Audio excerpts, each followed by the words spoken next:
The president is holding these high-level talks against the backdrop of two major wars in Ukraine and the Middle East, which he's struggling to keep from spreading. The hope is that we can de-escalate the tensions. That's really what the president's been trying to do. In a conversation with G7 leaders Sunday, President Biden urged restraint in the Middle East.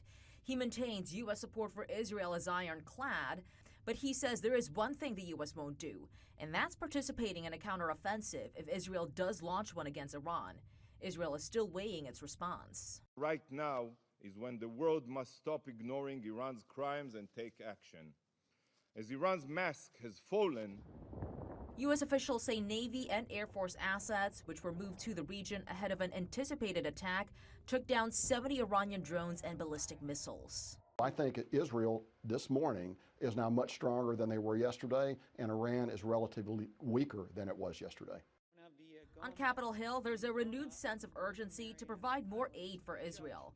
Lawmakers, though, are divided on how to respond. Bipartisan calls are growing for the House to take up the Senate-passed $95 billion foreign aid bill that includes money for Israel, Ukraine, and the Indo-Pacific.